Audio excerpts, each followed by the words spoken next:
Okay, good morning, good afternoon to all. Yesterday we have started the mechanical properties of the materials. So what do you understand by the mechanical properties of material?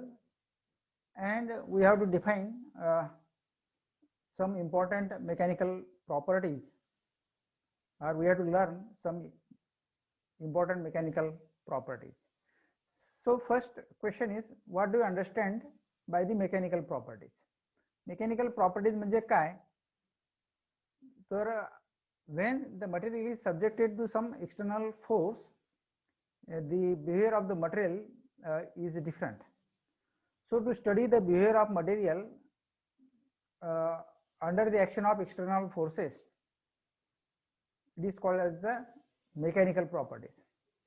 किंवा the behavior of the material under the action of external forces is are called mechanical properties. म्हणजे ज्यावेळेला आपण external force material apply करतो त्यावेळेला त्या मटेरियलचं behaviour काय आहे, that is called as the mechanical properties.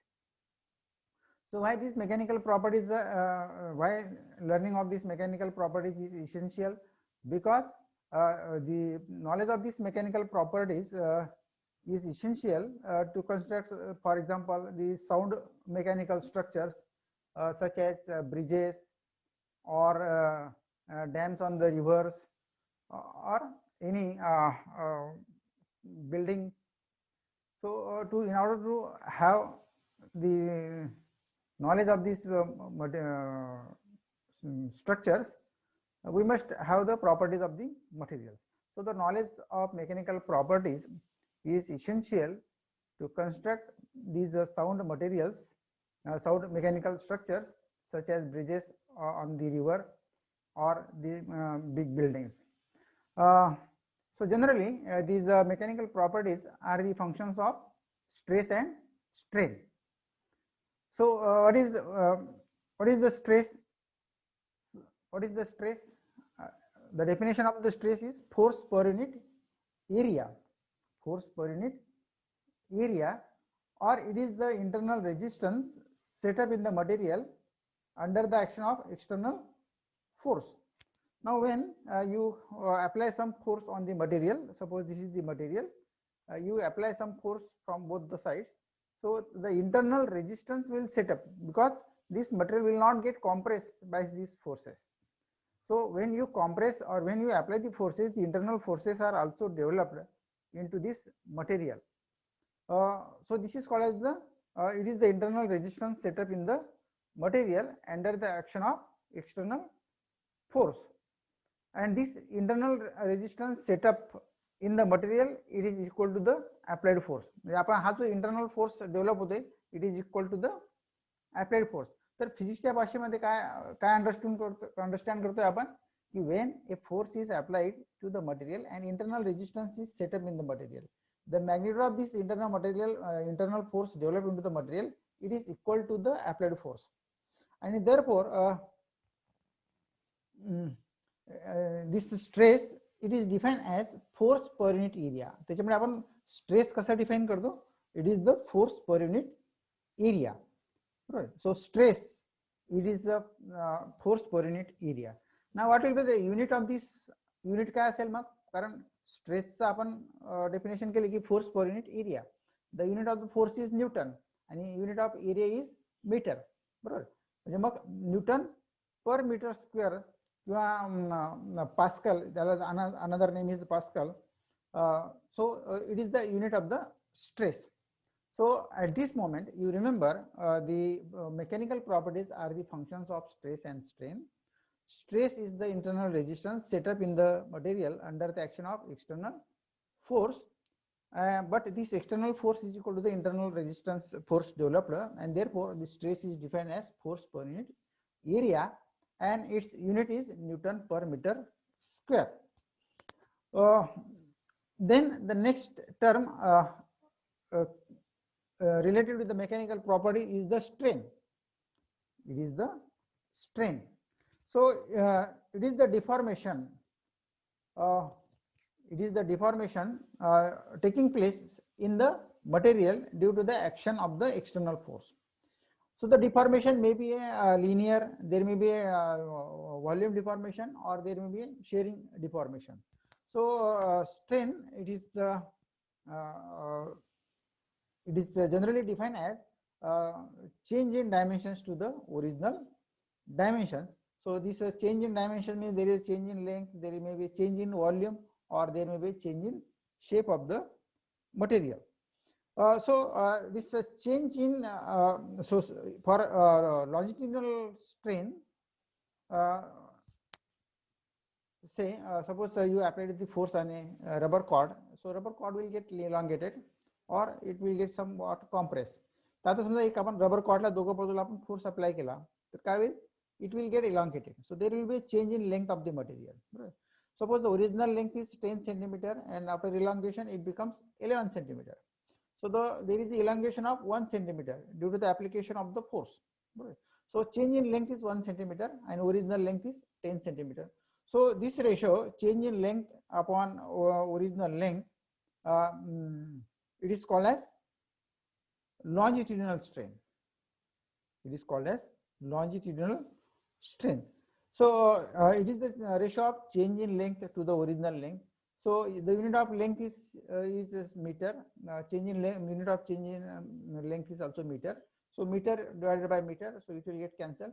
Therefore, strain is a dimensionless quantity. Strain is a dimensionless quantity. The strain is a dimensionless quantity as well. So depending on the different types of strains are of 3 types. That is the tensile, ज्या ठिकाणी elongation होते मटेरियलचं त्याला tensile strength म्हणतात. ज्या ठिकाणी मटेरियलचं compression होईल due to the application of the force, तर त्यावेळेला त्याला म्हणायचं कॉम्प्रेसिव्ह स्ट्रेन. अँड ज्या ठिकाणी चेंज इन शेप होईल त्या ठिकाणी त्याला म्हणतो आपण shearing strain. So tensile strain, compressive strain or shearing strain, these are the 3 types of strain depending upon the type of force you are applying on the material and how the change in dimension taking place in the material. Tensile strain ला longitudinal strain पण म्हणतात, compressive strain ला volume strain पण म्हणतात आणि shearing strain ला shearing strain म्हणतात. So there are 3 types of strains depending upon the how you apply the force.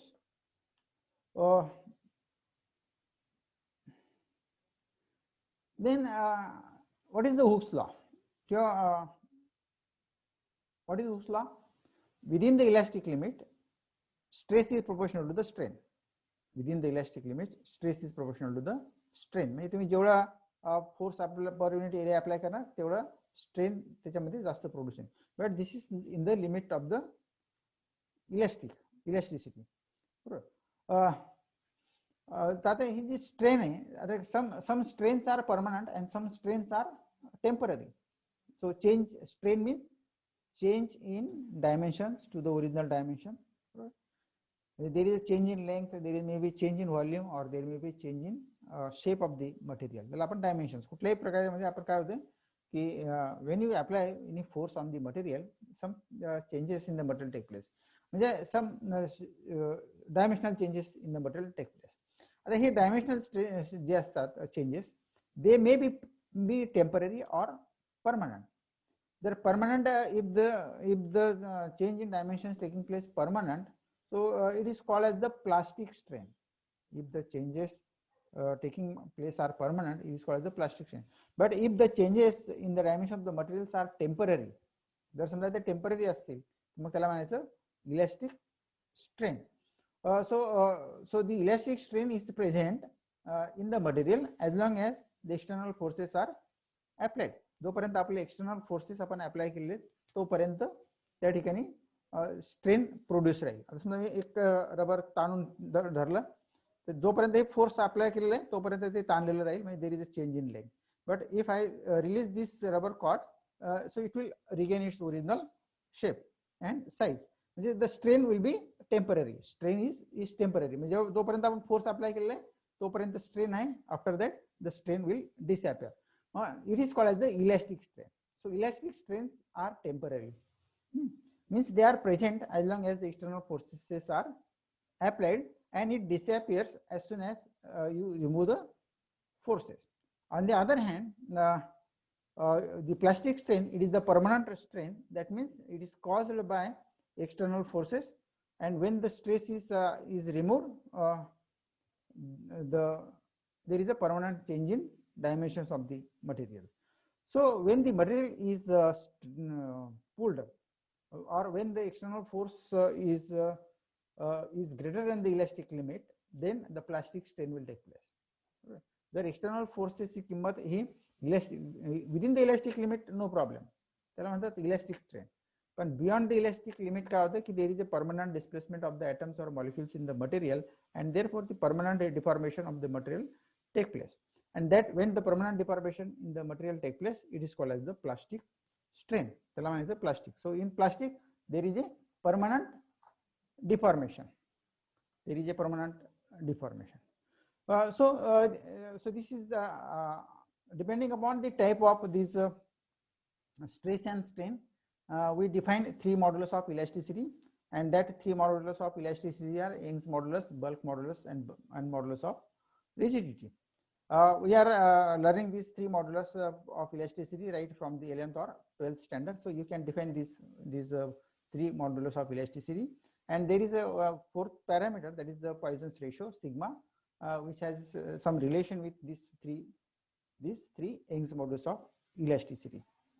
Now, when there is a change in length due to the application of the forces, then it is called as the Young's modulus is defined as longitudinal stress divided by longitudinal strain.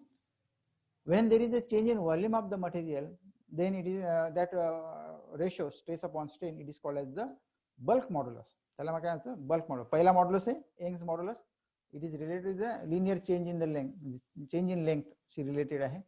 दूसरा जो modulus of elasticity है, it is the bulk modulus. So in bulk modulus, it is the ratio of volume stress divided by volume strain. So volume stress is again force per unit area, and volume strain is change in volume to the original volume. And the third type of modulus of elasticity is the modulus of rigidity.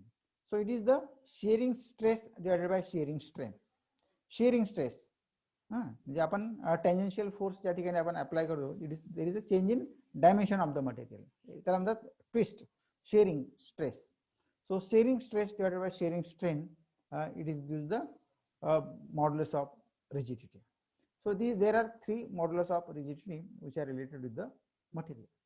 Now apart from these properties, stress strain, Hooke's law, apart from these properties, there are other properties of the materials that we will learn one by one.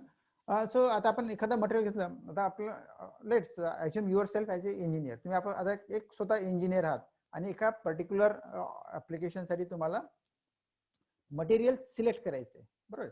आता समजा तुम्ही you are selecting the material for constructing a sound structure, म्हणजे एखादा मजबूत structure उभं करण्यासाठी तुम्हाला ते मटेरियल सिलेक्ट करायचं आहे.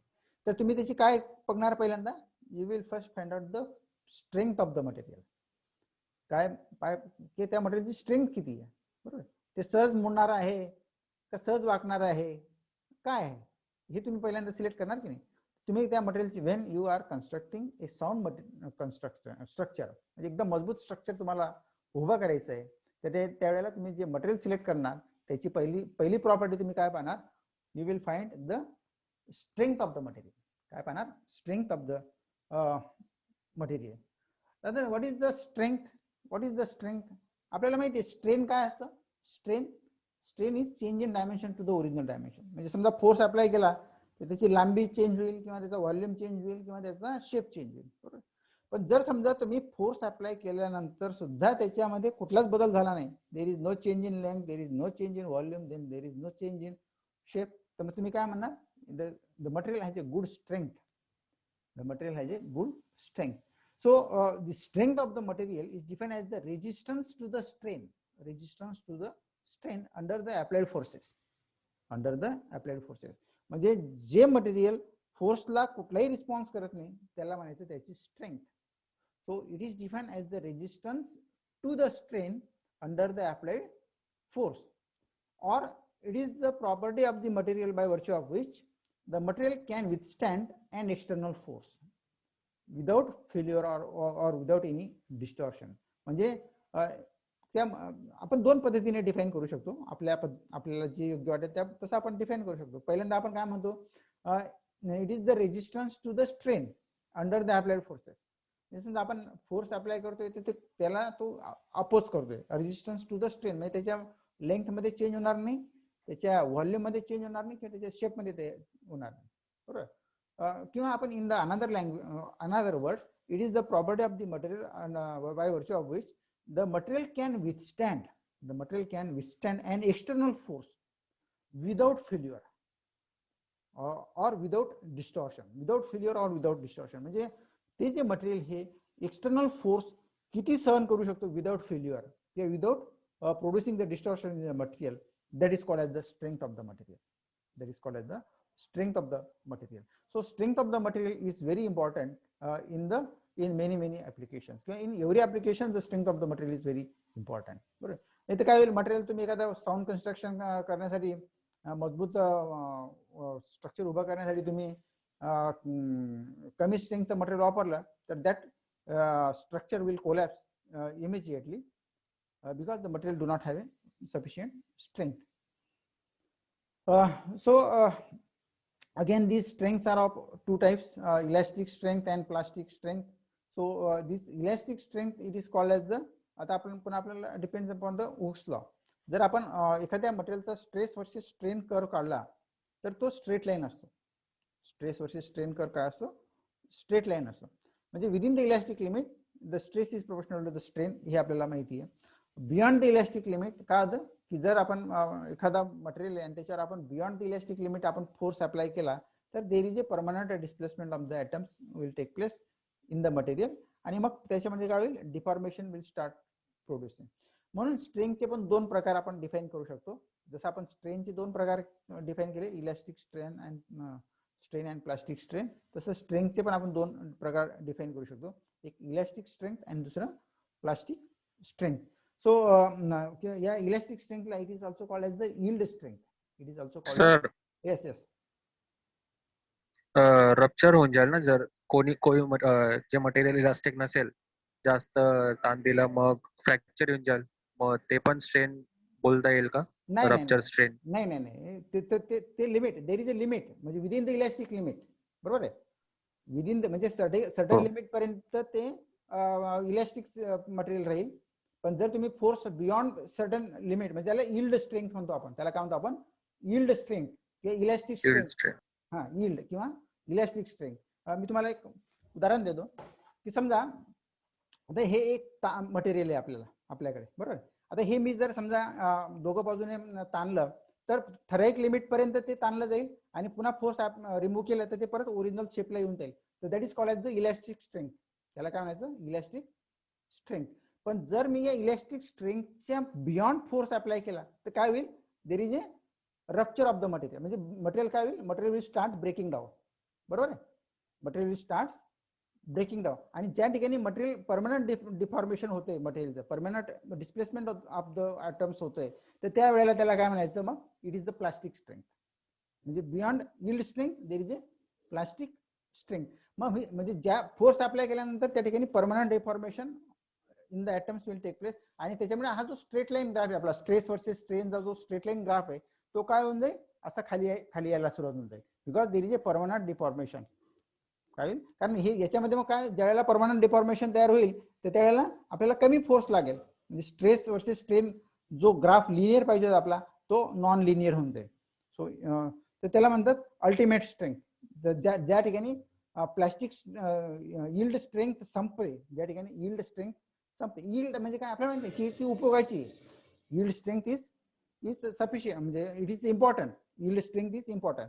पण यील्ड स्ट्रेंथ नंतर बियॉन्ड जर आपण फोर्स अप्लाय केला तर काय होईल, there is a permanent deformation होऊन जाईल, आणि परमनंट डिफॉर्मेशन ज्यावेळेला स्टार्ट होईल तर त्यावेळेला तुम्हाला कमी फोर्स अप्लाय करावा लागेल की तो थोड्याच फोर्सने that material will get damage और it the material will get ruptured. So this is called as the strength of the material. तर the property of the material by virtue of which the material can withstand an external force without failure, it is called as the strength of the material. एवढं फक्त तुम्ही लक्षात ठेवा. आणि there are two types of strengths, that is the elastic and plastic strength. So these are the properties that we have learned in the 11th or 12th standard. किंवा आपण FI पर्यंत ह्या प्रॉपर्टीज आपण लर्न केलेल्या आहेत, बरोबर. तर त्याच्यामध्ये काही अवघड असं काही मला वाटत नाही. पण आता याच्या पुढचे जे मी प्रॉपर्टीज डिफाईन करणार आहे, तर त्या एक दोन लाईन्स मधल्या त्यांच्या डेफिनेशन आहेत, पण त्यांचं मीनिंग मात्र फार महत्वाचं आहे. So let us try to understand the meaning of these properties. Next mechanical properties. तर आपण एक प्रॉपर्टी घेऊया की एखादं मटेरियल असेल त्याला आपण पहिल्यांदा डक्टिलिटी बघूया. डक्टिलिटी. आता डक्टिलिटी म्हणजे काय? आता the property of the material by virtue of which the material can be easily drawn into the wires or it can be easily elongated before the rupture take place. म्हणजे ते material break होण्याच्या आधी आपल्याला त्याचं तारेमध्ये रूपांतर करता येईल अशा मटेरियलला काय म्हणायचं? Ductile material. अशा मटेरियलला काय म्हणतात? Ductile material. तर डक्टिलिटी म्हणजे काय? It is the property of the material by virtue of which the material can be drawn into wires. आपल्याला त्या मटेरियलचं वायरमध्ये रूपांतर करता येईल. Without the rupture take place. आता फॉर एक्झाम्पल तुम्ही बघा, सोनाराच्या दुकानावर जा, तर तुम्हाला सोन्याचे अतिशय बारीकातला बारीक तार तयार करता येतो. बघितले ना तुम्ही? आपले दागिने बघा, घरामध्ये आईचे, बहिणीचे जे दागिने बनवले असतील ते अतिशय बारीक तार पासून सुद्धा असतात. याचा अर्थ काय की दी gold is to much ductile in nature. कारण त्याची अशी प्रॉपर्टी की त्याचं तुम्ही सहज वायरमध्ये तुम्ही त्याचं रूपांतर करू शकता, बरोबर. आता ही जी डक्टिलिटी आहे ही रिड्यूस होत जाते. आपण जर समजा गोल्ड करून सिल्वरकडे आलो, सिल्वर कडून कॉपरकडे आलो, कॉपर कडून आपण अल्युमिनियमकडे आलो. आता जितकी गोल्डची बारीक तार तयार करता येते तेवढी गोल्ड आयर्नची किंवा अल्युमिनियमची तुम्हाला तयार करता येणार नाही. कारण काय? कारण आयर्न और aluminium these are not too much ductile as compare to the gold, बरोबर. तर डक्टिलिटी इज व्हेरी इम्पॉर्टंट. आपण मटेरियल कोणत्या ऍप्लिकेशनसाठी वापरतो दॅट इज इम्पॉर्टंट, बरोबर. त्याच्यावर आपल्याला त्याच्या कोणकोणत्या प्रॉपर्टीज आपल्याला पाहिजेत ते आपण डिसाईड करू शकतो. So the ductility of the material is the property of the material by virtue of which the material can be drawn into wire without rupture taking place. It is called as the ductility. बरोबर. आता ही जे material, how the material is ductile, किती percent त्याचं ductility आहे, तर हे आपल्याला मोजण्यासाठी ते आपण एखादा पर्सेंटेज इलॉंगेशन वरून त्याचं नेचर आपल्याला काढता येतं, बरोबर. की समजा तुम्हाला 1 सेंटीमीटरचा 1 सेंटीमीटर बाय 1 सेंटीमीटरचा एक सोन्याचा तुकडा तुम्हाला दिलेला आहे. काय म्हणतोय मी? 1 सेंटीमीटर बाय 1 सेंटीमीटरचा, किंवा आपण 1 सेंटीमीटर डायमीटरचा 1 सेंटीमीटर डायमीटर आणि 1 सेंटीमीटर लांबीचा तुम्हाला गोल्डचा तुकडा दिलेला आहे. लक्षात घ्या, 1 सेंटीमीटर डायमीटर आणि 1 सेंटीमीटर लेंथ. आता या एवढीशा तुकड्याचं तुम्ही बारीक तारमध्ये जर रूपांतर केलं तर तो कितीतरी मोठा होईल, बरोबर. तर म्हणजे आता या 1 सेंटीमीटर तुकड्याचं तुम्ही किती लेंथ वाढवली, म्हणजे किती लांब वायर तुम्ही त्याला किती इलॉंगेट केलं, तर त्याला म्हणायचं इंक्रीज इन लेंथ. त्याला काय म्हणायचं? Increase in length. समजा 1 सेंटीमीटरच्या तुकड्यापासून तुम्हाला 1 मीटर वायर मिळाली. 1 सेंटीमीटर म्हणजे किती मीटर झालं? 1/100 म्हणजे 0.01 सेंटीमीटर. म्हणजे 0.01 सेंटीमीटर पासून जर तुम्हाला म्हणजे 0.01 मीटर पासून तुम्हाला 1 मीटर इतकं इलॉंगेशन मिळालं, तर 1 डिवायडेड बाय 0.01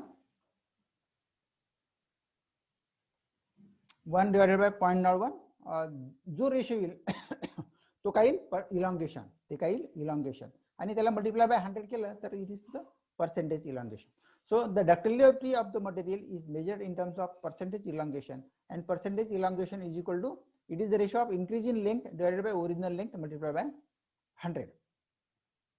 किंवा आपण त्याला दुसऱ्या पद्धतीने reduction in the cross sectional area मध्ये पण मोजू शकतो. म्हणजे समजा एक ओरिजिनल क्रॉस सेक्शनल एरिया आहे आणि त्याचा decrease in cross sectional area to the original cross sectional area किंवा sorry decrease in cross sectional area. कारण ज्यावेळेला तुम्ही मटेरियलचं इलॉंगेट करणार तर त्यावेळेला त्याचा क्रॉस सेक्शनल एरिया डिक्रीज होणार. बरोबर, लेंथ वाढेल त्यावेळेला एरिया काय होईल, कमी होईल. तर पर्सेंटेज इलॉंगेशन किंवा reduction in the cross sectional area, this two are the measures of the ductility. म्हणजे मटेरियल किती डक्टाईल आहे हे आपल्याला दोन पद्धतीने मोजता येईल. एक तर reduction in the cross sectional area किंवा in the elongation in the material. तर it is the ratio of decrease in the cross sectional area divided by original cross sectional area. असं जर आपण रेशो घेतला आणि मल्टिप्लाय बाय 100 केलं तर this gives the percentage reduction in the cross sectional area of the material, and that will measure the, what will it measure? It will measure the ductility.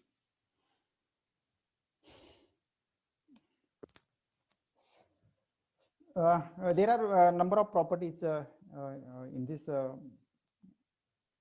mechanical category. Now the next category is the toughness. आपण त्याला म्हणतो कठीणपणा, tough. How material is tough. आपण एखाद्याला म्हणतो तू फार tough आहे रे, म्हणजे त्याला तुम्ही कितीही मारा त्याच्यामध्ये काही फरक पडत नाही. बरोबर, त्याला कितीही जोडा काही फरक पडणार नाही. म्हणजे आपण त्याला काय म्हणतो, he is very tough in nature. बरोबर, तर मग टफनेस म्हणजे काय? मग म्हणजे it is the property of the material by virtue of which it can absorb maximum energy before the rupture take place or fracture take place. म्हणजे एखादं material आहे, हे मटेरियल आहे, ह्या मटेरियल म्हणजे हे एवढं टफ आहे की याला तुम्ही किती घन मारा ते लवकर तुटणार नाही. बरोबर, मग तुम्ही जितके घन मारणार, जितके त्याच्यावर वार करणार, तेवढी तुमची एनर्जी त्याच्यावर जास्त जाते. बरोबर, तर जितकी एनर्जी तो जास्त ऍब्सॉर्ब करेल तेवढा त्याचा टफनेस काय असेल, जास्त असेल. तर म्हणजे काय झालं, it is the property of the material by virtue of which it can absorb maximum energy. तो काय करतोय, मॅक्झिमम एनर्जी ऍब्सॉर्ब करतोय बिफोर फ्रॅक्चर टेक प्लेस. म्हणजे फ्रॅक्चर होण्याच्या आधी, कारण आपल्याला हे मटेरियल काय करायचं, समजा फ्रॅक्चर करायचं म्हणजे याला तुकडे करायचे आहेत मला. Suppose I want to break this material. बरोबर, मी पहिला घाव मारला त्याने तो ऍब्सॉर्ब करून घेतला, दुसरा मारला ऍब्सॉर्ब करून घेतला, तिसरा मारला ऍब्सॉर्ब करून, तो हळूहळू आपल्याकडनं 10-100 घाव तो ऍब्सॉर्ब करेल. म्हणजे this much amount of energy it has been absorb. आणि त्याच्यानंतर जाऊन तो कुठेतरी तुटेल, तर जेवढी तो मॅक्झिमम एनर्जी ऍब्सॉर्ब करेल, that is called as the toughness. It is called as the toughness. It is the property of the material by virtue of which it can absorb maximum energy before the fracture take place. आता हा जो toughness आहे, but it is the property of the temperature. एवढं लक्षात घ्या, it depends upon the temperature. म्हणजे जर समजा एखाद्या मटेरियलचं तुम्ही टेम्परेचर हाय टेम्परेचर असेल तर त्याचा टफनेस मात्र it decreases with the temperature in case of metals. This is the toughness of the material. Other properties are also there, but our time is आपला टाइम संपत आलाय असं वाटतं मला.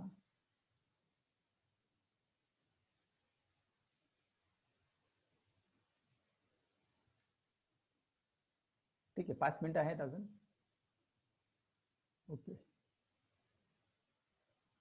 ओके ओके ओके आपली एक प्रॉपर्टी आपण तोपर्यंत डिस्कस करू शकतो. आता प्लास्टिसिटी ही पण मटेरियलची प्रॉपर्टी आहे. Plasticity, what is the plasticity? What is plasticity? 11-12ला डिफाइन केलंय आपण plasticity. So it is the property of the material by virtue of which it retains its original shape and size after the removal of the forces. बरोबर, जे मटेरियलला आपण force apply केल्यानंतर तो जर original shape आणि size मध्ये येऊन जात असेल त्या मटेरियल आपण काय म्हणतो, इलास्टिक मटेरियल म्हणतो. आणि जे मटेरियल ओरिजिनल शेप आणि साईज मध्ये येणार नाही त्याला आपण प्लास्टिक मटेरियल मध्ये म्हणतो. So in plasticity there is a permanent deformation in the material because atoms and molecules in the material are get permanently displaced. So plasticity is a very simple definition. Elasticity and plasticity दोन term तुम्ही define करू शकता. Elasticity is the property of the material by virtue of which the material regains its original shape and size. It is called as the elasticity. and plasticity is the property of the material in which there is a permanent deformation taking place beyond the certain limit. So this plasticity depends upon a number of factors. It depends upon the temperature, it depends upon the environmental conditions also. Now the next property that we are going to learn is the hardness of the material. पुढची एक property आहे hardness. आता hardness म्हणजे काय? It is the resistance of the material to the penetration. म्हणजे समजा resistance of the material to the penetration, त्याला आपण म्हणतो हार्डनेस. त्याला काय म्हणतो आपण? हार्डनेस. एक आपण उदाहरण घेऊया की हा एक तुमच्याकडे एक लाकडाचा ब्लॉक आहे आणि एक आयर्नचा ब्लॉक आहे. ठीक आहे, लाकडाचा ब्लॉक आहे आणि एक आयर्नचा ब्लॉक आहे आणि तुम्हाला खिळा ठोकायचा आहे. तर खिळा कशामध्ये सहज जाईल? The nail will easily go into the wooden box, would block, जो लाकडाचा ठोकळा आहे त्याच्यामध्ये तो खिळा सहज जाईल. बरोबर? म्हणजे काय की लाकडाला हार्डनेस कमी आहे, रेजिस्टन्स टू द पेनिट्रेशन काय कमी. आणि अदर हँड जर तुम्ही लोखंडाचा ब्लॉक तुमच्या हातामध्ये असेल तर त्याच्यामध्ये खिळा जाईल का? नाही, because iron is very hard, म्हणजे it has a very high resistance to the penetration. It has a very high resistance to the penetration. बरोबर? तर hardness it is the resistance of the material to the penetration. तर म्हणजे साधारणतः hardness आणि strength हे जवळपास आपल्याला दिसायला सारख्या टर्म्स दिसतात. बरोबर? फक्त इथे आपण पेनिट्रेशन हा शब्द वापरतोय. तर हार्डनेस मटेरियल काय? Hardness of the material means the resistance to the penetration. Resistance property of the material by virtue of it it resist the penetration. म्हणजे आपण लाकडामध्ये खिळा सहज रोवू शकतो, तसं आपण एखाद्या हार्ड मटेरियलवर आपण तो खिळा ठोकू शकत नाही. For example iron block. तर it is called as hardness. ठीक आहे, आपण पुढच्या प्रॉपर्टीज उद्या वगैरे बघू. क्रीप आहे, मेलेबिलिटी आणि 2-4 प्रॉपर्टीज आहेत. आता आपला टाइम संपत आलेला आहे. Do you have any? Yes. जसं नेचर मध्ये परफेक्ट ब्लॅक बॉडी आपण मानतो की एक्झिस्ट करतं, तसंच म्हणजे perfect elastic body and hardness body असं एक्झिस्ट करतात का सर? नाही, बघा, नेचर मध्ये आयडियल कोणत्याच गोष्टी नाही आहेत. बरोबर आहे? आयडियल गोष्टी कुठल्याच नाही आहेत. तर every body is a elastic as well as plastic. बरोबर? तुम्ही बियॉन्ड सर्टन लिमिट भले तुम्ही त्याच्या प्रॉपर्टीज इम्प्रूव्ह करू शकतात, पण असं नाही की इन्फानाइट अमाऊंट ऑफ लोड एखादी बॉडी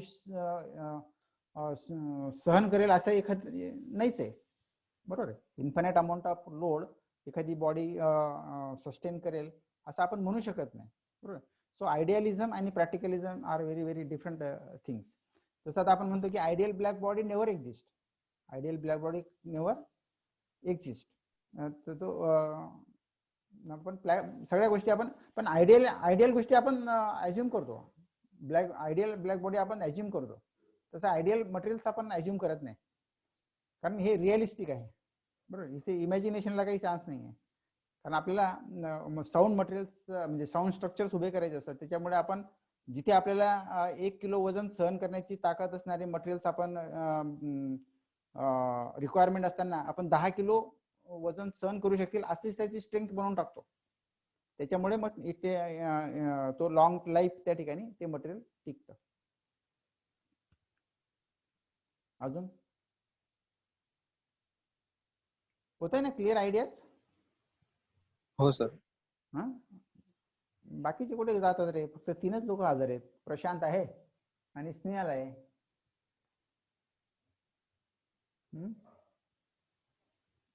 सगळे असले तर मग असं कोणी मला विचारलं ना, मला जरा आनंद वाटतो प्रश्न विचारले तर.